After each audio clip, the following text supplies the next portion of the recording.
The rain started just after sunset, thin at first, like static whispering across the trees.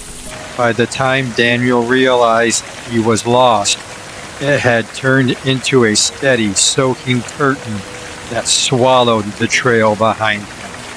He checked his phone again. No signal.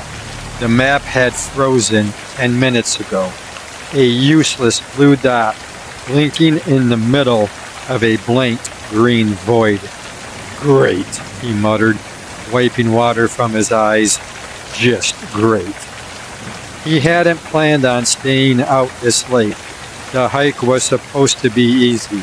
A quick loop through the forest before heading back to his car. But the trail markers have grown sparse, then vanished entirely. Now everything looked the same. Towering pines, thick underbrush, and shadows stretching longer by the minute. A low sound drifted through the trees. Daniel froze. It wasn't the wind. It wasn't rain. It was something else. A deep, distant howl. Almost human, but wrong somehow. Too gruntal. Too heavy. He held his breath and listened. Silence. Probably just a coyote, he whispered, though the words felt thin and unconvincing. He kept walking. The forest grew darker, faster than it should have. Even with the fading daylight, something about the shadows felt dense, like they weren't just absence of light, but something with weight. Branches snapped somewhere behind him. Daniel spun around. Hello? Nothing answered. Only rain tapping on the leaves. He laughed nervously. Okay, you're fine. Just animals. Still, he picked up his pace. 10 minutes later, he saw it. Footprints. They were pressed deep into the mud along a narrow clearing, each one nearly twice the size of his own boot, wide, long, with distinct toe impressions. Daniel crouched down, rain dripping from his hood. What the hell? He placed his hand next to one. It dwarfed him. A chill crept up his spine. Bear, he whispered. But no, bears did not leave footprints like that. These were human, almost too human. Another howl cut through the forest, closer this time.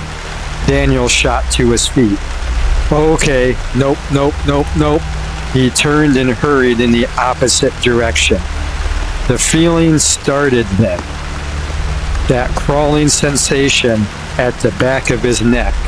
The unmistakable awareness of being watched. He glanced over his shoulder. Nothing. But the forest had gone quiet.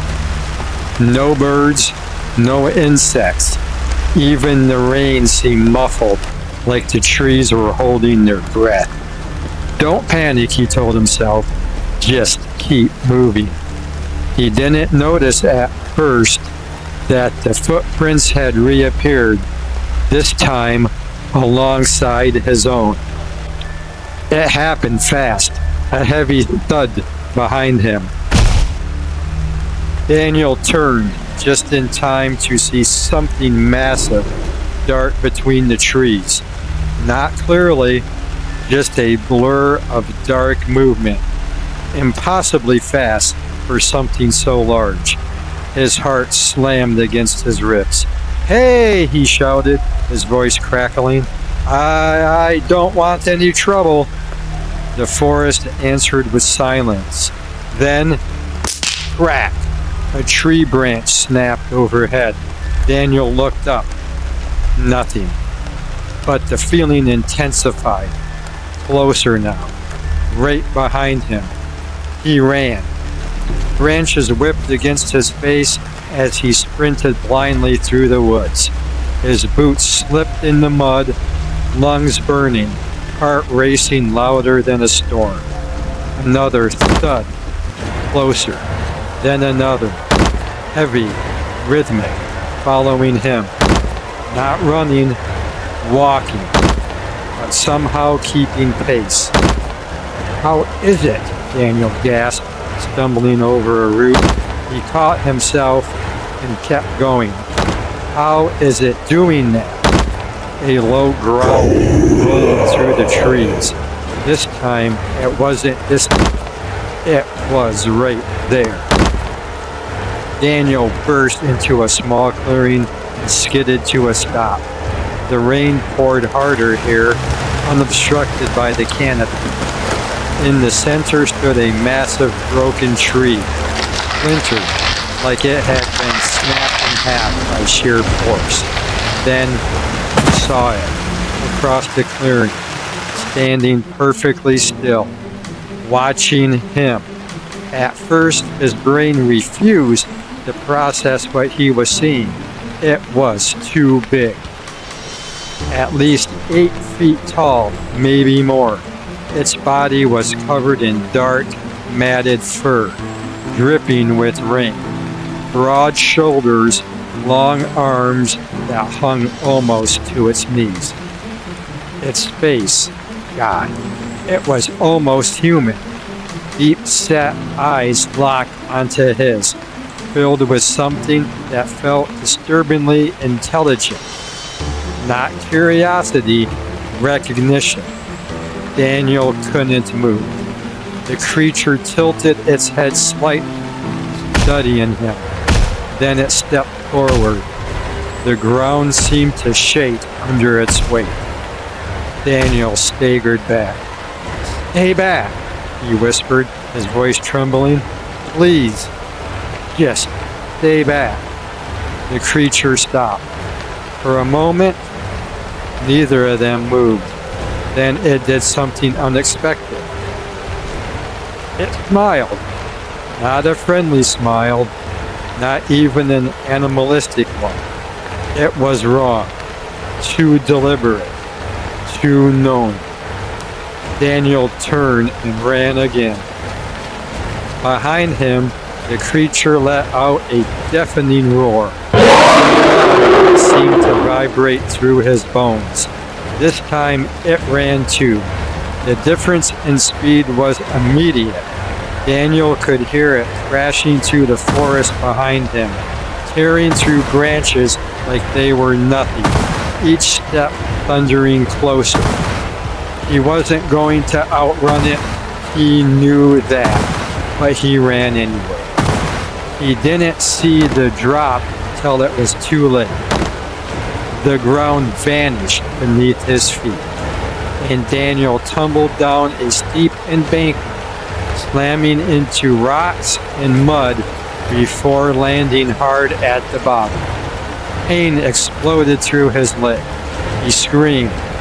Above him, the forest went still again. For a brief, fragile moment, there was silence. Then, crunch, a heavy footstep at the top of the slope. Daniel looked up, his vision swimming. The creature stood there, silhouetted against the dim light, watching, waiting. "Please," Daniel choked, trying to crawl backwards. His leg wouldn't move properly. "Please, don't." The creature began to descend slowly, deliberately. No rush now. Daniel's hand brushed against something in the mud. A rock, sharp. He grabbed it, holding it out with shaking hands. "Stay back," he yelled, though his voice barely carried. The creature reached the bottom. Up close, it was even worse. The smell hit him first. Earthy, rotten, like wet fur and decay. Its eyes never left his. It took another step closer. Daniel swung the rock. It didn't even flinch. The creature's arm shot out with terrifying speed, grabbing his wrist mid-swing. Its grip was crushing. Daniel screamed as the rock fell from his hand. For a moment, they stayed like that, frozen. Then the creature leaned in, close enough that Daniel could feel its breath, and in a low, gravelly voice it spoke. You shouldn't be here. Daniel's blood turned to ice. You can talk, he stammered. The creature's expression didn't change. Not for you, it said. Everything went black for a second. When Daniel opened his eyes again, he was laying on the forest floor, alone. The rain had stopped. The forest was quiet again, but normal this time. Birds chirped softly in the distance. For a moment he thought it had all been a dream, until he tried to stand. His legs screamed in pain. And then he saw them, footprints, dozens of them, surrounding him, larger, smaller, different sizes, watching, waiting. Daniel's breath hitched. And somewhere deep in the forest, something let out a low, knowing laugh.